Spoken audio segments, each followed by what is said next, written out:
Il y a une nouveauté concernant la représentation des règles de sélection. Pour le démontrer, je vais ouvrir une fonctionnalité existante, et c'est ce edge blanc.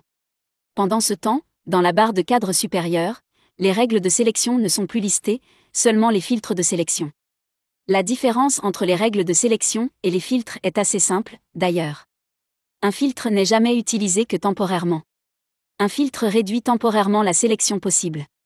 Une règle de sélection, cependant, définit la façon dont une référence sélectionnée se comporte à l'avenir. Ici, par exemple, la règle de sélection feature intersection edge est utilisée. Cela recense toutes les arêtes qui ont été créées par une intersection, dans ce cas les arêtes qui résultent de l'opération booléenne subtract ou unite. Si quelque chose change dans ma géométrie, le nombre d'arêtes change aussi si nécessaire. En conséquence, les références sont ensuite mises à jour en fonction de la règle de sélection définie. Comme tu peux le voir, non seulement dans Edge blanc, mais aussi dans d'autres commandes, il existe un large éventail de règles de sélection que nous pouvons utiliser pour stabiliser fondamentalement la construction. Une dernière chose que je veux te montrer les gars. Tu peux utiliser le bouton More pour définir une tolérance d'angle. À quoi cela sert-il ? Si tu travailles avec la règle de sélection tangent curve, alors toute courbe ou arête adjacente qui se trouve dans cette tolérance d'angle 2, dans ce cas, 0,5 degrés, est considérée comme tangentielle. Auparavant, nous devions définir la tolérance à l'avance dans le préférence. À propos de fil, préférence. Comme tu peux le voir, dans Edge blanc, par exemple, il y a une option pour définir une tolérance de distance mais pas une tolérance d'angle. C'est maintenant possible via More. Ici, une tolérance peut être définie, les bords étant alors interprétés comme tangentiels lorsqu'ils sont sélectionnés, tant que la tolérance d'angle définie n'est pas dépassée. Je veux parler un peu plus des règles de sélection dans cette vidéo. Pour ce faire, examinons cette construction. Cette construction est modulaire. Mais que signifie modulaire ? Modulaire signifie que les feature groups sont contenus ici, et que les objets contenus dans les feature groups sont interdépendants. Ici, par exemple, il n'existe aucune référence de cet objet dans le groupe Q2 ou de ce extrude au reste des caractéristiques. Du moins pas à un forme feature. Une référence à un système de coordonnées de base doit être présente, bien sûr. Dans le groupe RIP, les extrudes et les edges blancs ne font pas non plus référence à ce main body. Cet extract le fait. Ici, j'ai créé un extract à partir du extract, puis un nouveau extract pour créer une autre opération booléenne ici, un intersect et un pattern. Je n'ai même pas envie d'entrer dans le détail de ce que c'est. En gros, ce design est aussi modulaire qu'il peut l'être. Pourquoi ? C'est simple. Tu peux réutiliser des objets, par copier-coller, et par cette indépendance de ce groupe. Par exemple, lorsque tu colles feature, peu de références sont interrogées. Donc si tu veux copier ces objets ailleurs, tu utilises CTRL-C, CTRL-V, en faisant référence, bien sûr, à l'ensemble des feature groups. Nous devons redéfinir la position du croquis copié, bien sûr. Le extrude doit être positionné quelque part. La direction est déterminée automatiquement.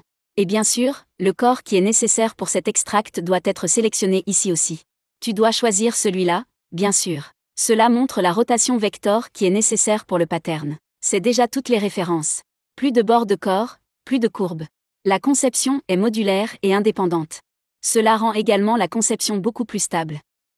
Tu peux aussi remarquer à cette occasion que tous les détails ont déjà été créés dans ce premier, deuxième et troisième module dans la limite du raisonnable. C'est-à-dire que les edges blancs n'ont pas été générés à la fin de la construction, mais vraiment quand c'était possible. Pour te montrer aussi pourquoi cela a été fait de cette façon. Pour cela, je vais parler de la construction de haut en bas. Je vais faire le main body le curve feature et voir quelle règle de sélection a été utilisée ici. Feature curve. Cela sélectionnera toujours une esquisse complète, quelles que soient les modifications apportées à cette esquisse. C'est une bonne chose. Et je pense que chacun d'entre vous peut s'identifier à cela aussi. Dans Draft Feature, des règles de sélection très spécifiques ont également été utilisées. Le vecteur, d'ailleurs, fait référence à un seul vecteur. Ce vecteur a été positionné sur l'axe Z du système de coordonnées. Pourquoi ? Je désélectionne le vecteur pour faire cela. Très simple. Tu peux directement sélectionner le vecteur dans le par navigator avec un clic gauche. Le vecteur n'aurait même pas besoin d'être visible. Je désélectionne à nouveau le vecteur avec un clic gauche dans la zone graphique libre. Un clic. Le vecteur n'a plus besoin d'être affiché. C'est une sélection unique. Le vecteur fait clairement référence à ce draft direction. Le stationary face choisi ici est une single face. Un plan du système de coordonnées est utilisé ici comme référence. Là encore, on aurait pu extraire un plan, pour ainsi dire, ou le créer individuellement pour faciliter la sélection. Pour la règle de sélection face to draft body face est utilisée, le body complet est référencé.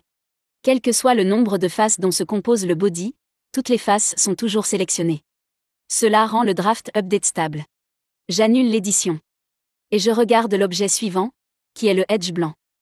Ici, nous utilisons la règle de sélection body edge. Tous les bords du corps sont arrondis.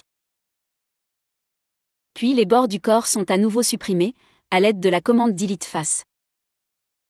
Synchrono modeling est utilisé judicieusement dans ce cas pour stabiliser la conception, et non pour la corriger. Quelle est la stratégie?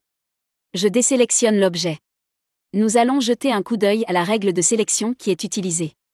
Adjacent face, face adjacente. Cette zone a été référencée. Et cette surface l'a fait aussi. Cette règle de sélection crée une référence à l'objet qui a été sélectionné. Si je sélectionne cette face supérieure, j'ai alors créé une référence à cette surface à partir du extrude dans ce cas. Le côté opposé correspond à la surface inférieure de la extrude. C'est clair. Le extrude n'a qu'une face supérieure et une face inférieure. La seule chose que je peux changer est la section transversale. Par exemple, si nous créons 5 courbes ou 6 courbes dans l'esquisse, les courbes sont automatiquement utilisées pour le extrude car la règle de sélection feature curve est utilisée. Avec la règle adjacent face, toutes les faces voisines des objets sélectionnés, dans ce cas, le haut ou le bas du extrude, seront toujours sélectionnées. Peu importe ce qui change sur la section transversale, la sélection sera mise à jour automatiquement après un changement. La juxtaposition des règles de sélection body edge et adjacent face satisfait la condition unique suivante. Tout. Sauf que. Pose des congés sur tous les bords du corps, à l'exception des bords du corps qui sont adjacents au haut ou au bas. Et maintenant, par exemple, si j'utilise un user expression pour augmenter le nombre de courbes dans la section transversale, alors toutes les faces latérales seront encore arrondies après l'ajustement. Dans une prochaine étape de conception, j'ai même refait des congés sur les bords adjacents de la face supérieure. Cette sélection est modifiable en utilisant les règles de sélection, face edge ou T-edge of face. Les deux règles fonctionnent de la même manière en ce qui concerne une seule surface. Cela sélectionne toutes les arêtes qui sont adjacentes à une face sélectionnée, dans ce cas, le haut de extrude. La sélection est unique et la sélection des bords de la face sélectionnée est automatiquement mise à jour après une modification. Le corps construit jusqu'à ce timestamp a été extrait avec tous les détails une fois. Pour ainsi dire, une copie a été créée. Ensuite, l'épaisseur de la paroi a été générée avec le shell feature. Je vais supprimer le corps pour l'instant. Je vais te montrer à quoi sert cette copie dans un instant. Dans ce shell feature, un lien unique et stable dans le temps a également été créé. En utilisant la règle de sélection single face ou tangent face, un lien vers le bas du extrude a été créé. C'est une référence certaine. La face sélectionnée elle-même ne change pas. C'est-à-dire que le shell reste stable en conséquence. La référence à une seule surface dans le shell feature est donc généralement sans problème? Non. La section transversale du extrude pourrait aussi être dans ce plan, et donc extrudée latéralement. Ce côté correspondrait alors au bas du extrude, qui résulterait alors d'une courbe de la section transversale. Cette courbe de la section transversale peut changer. Par conséquent, lorsque tu crées des produits qui ont une épaisseur de paroi, tu peux réfléchir à la façon dont le design doit être construit de manière significative. Sur quel datum coordinate système le croquis doit-il être positionné? Dans quelle direction doit pointer le extrude pour que la conception reste aussi stable que possible face au changement? Le premier objet de base est entièrement construit. Aucun autre détail ne peut être construit. Les features de l'objet de base font partie d'un feature group. Dans un autre feature group se trouve un autre extrude. Ce extrude contient aussi déjà un draft. Puis tu vois ici un edge blanc. Cela a également été utilisé pour arrondir l'ensemble du corps. Je vais ouvrir le blanc. Il est écrit body edge ici. La règle de sélection affichée après l'ouverture d'un feature existant est une indication de la règle de sélection utilisée. Cependant, la règle affichée ne prouve pas que la règle de sélection body edge est réellement utilisée ici. Cela est dû au fait que plusieurs règles de sélection différentes peuvent théoriquement être utilisées dans un feature et se référer à des objets différents. Laisse-moi te montrer ça. Avec le bouton droit de la souris, sur la sélection. Cela fonctionne toujours, d'ailleurs. Appuie sur le bouton droit de la souris sur la sélection. Tu peux maintenant voir la règle de sélection qui s'applique à la courbe sélectionnée. Ce bord est sélectionné en utilisant la règle de sélection Body Edge. La règle de sélection Body Edge est appliquée en sélectionnant n'importe quel bord d'un body et fait toujours référence au body plutôt qu'à un bord spécifique. Tu pourrais basculer la règle de sélection avec un clic droit. Maintenant, la règle de sélection Single Curve fait référence à ce bord. Après un clic droit, la règle utilisée Single Curve s'affiche. Maintenant, je sélectionne une autre courbe et je change la règle de sélection en Connected Curve. La règle n'a aucun effet sur les autres courbes. Cependant, la règle de sélection pour cette courbe est différente de la règle pour cette courbe. Je vais à nouveau désélectionner les courbes, en cliquant avec le bouton gauche de la souris dans la zone graphique libre, et utiliser la règle de sélection Body Edge. Je définis la règle de sélection sans réarrangement dans ce drop-down. Je fais un clic gauche sur la courbe. Et avec un clic droit, Body Edge, je change la règle de sélection. J'annule à nouveau la commande, car en principe tout était déjà défini correctement auparavant. Ici, une copie d'une copie a été créée, de ce premier main body. La RIP n'est toujours pas taillée à ce stade. Je vais effacer ce body. Tu peux voir que la copie n'a pas d'épaisseur de paroi car elle a été fabriquée avant le shell feature. Le corps copié est utilisé pour créer un corps coupé. La côte est ainsi rognée. Maintenant, si je superpose l'objet original, le main body, alors tu vois, les bodies ont juste besoin d'être unifiés. Avant l'union, un autre pattern a été créé ici, par ce RIP. Lors de l'étape de construction suivante, les bodies ont été unifiés. Cependant, le Unite feature ne fait pas partie du feature group. Le Unite fait référence aux bodies de deux feature groups et les groupes restent indépendants tant que le Unite est positionné en dessous d'eux. Le feature groups est indépendant. Le positionnement du Unite signal est garanti que. J'édite le Unite feature et je jette un œil aux règles de sélection. Pour le premier objet, on utilise la règle de sélection Single Body, qui est stable et sans ambiguïté car un seul body peut être sélectionné comme target. L'objet le plus ancien possible doit toujours être sélectionné comme le target d'une opération booléenne. Bien sûr, il te serait possible de choisir l'un de ces bodies comme cible également. Le résultat semble identique au début, mais réagit différemment lorsqu'il est ajusté. Considère ceci. Pour un Unite feature, tu choisis un target et plusieurs tools, qui sont unis en un seul objet. Le résultat n'est pas un nouveau body, mais reste pratiquement le body qui a été choisi comme target. Celui-là reste. Et tous les autres objets sont unis à ce body. On peut voir ce qui se passe exactement dans une opération booléenne si on attribue au préalable différentes couleurs au body. Je colorie le body avec l'outil Edit Object Display. Cependant, je dois colorier le body avant l'union. Pour ce faire, j'active les feature group, main body. Je choisis le body. Je commence Edit Object Display et sélectionne la couleur verte. Et maintenant tu vois que le résultat après le Unite est aussi vert.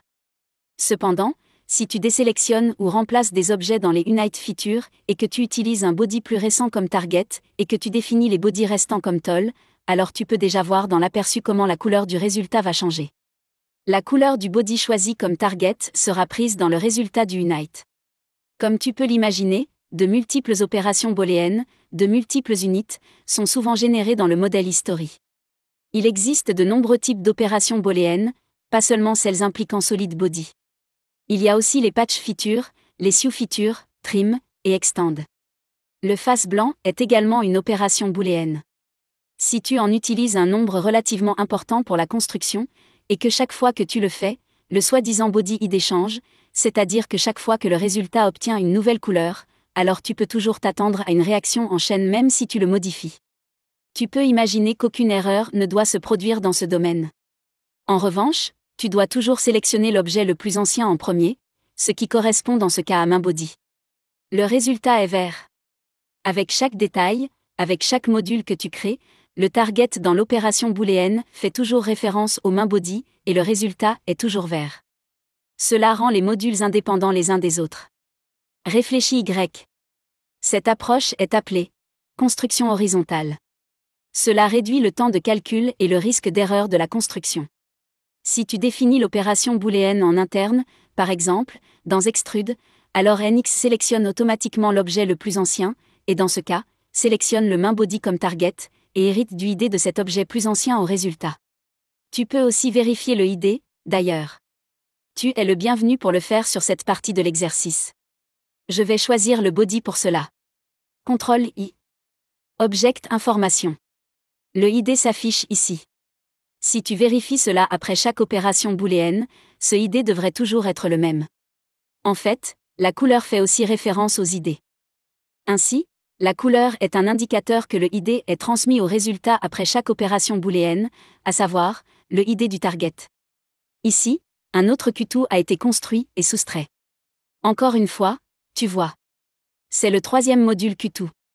Et l'opération booléenne relève du feature group. Et enfin, un dernier détail a été créé, dans ce cas, un edge blanc, avec la règle de sélection feature intersection curve. J'espère que vous aimez regarder le composant. Tu peux ajuster la section transversale du croquis à 3 ou 5 côtés sans problème et tu verras. Le seul message qui s'affiche ici en ce moment est que le nombre de bodies, qui sont combinés ici, a changé. À ce composant, le changement du nombre de bodies, qui sont réunis ici, n'a bien sûr aucun effet négatif. Mais cela pourrait bien être le cas, et c'est pourquoi cet avertissement a du sens. Il existe un moyen de masquer l'avertissement. Tu peux trouver la mise en place ici. Bouton droit de la souris. Clear Warning à l'air. Tu peux aussi cacher explicitement l'avertissement, c'est comme ça que je faisais. En double-cliquant sur le Unite. Le Unite est recalculé et mis à jour lors de l'édition, ce qui supprime les anciennes références. Cela supprimera alors également l'avertissement. En éditant, tu signales au système que tu es au courant de ce changement dans le nombre de bodies. Double-clique sur le Unite. Pourquoi n'est-ce pas si bien si tu supprimes toujours les avertissements ou les informations avec cela? Parce que des avertissements tout à fait censés peuvent te soutenir, sont tout simplement supprimés, et il est possible que tu manques quelque chose ou qu'une erreur ne soit pas connue de toi.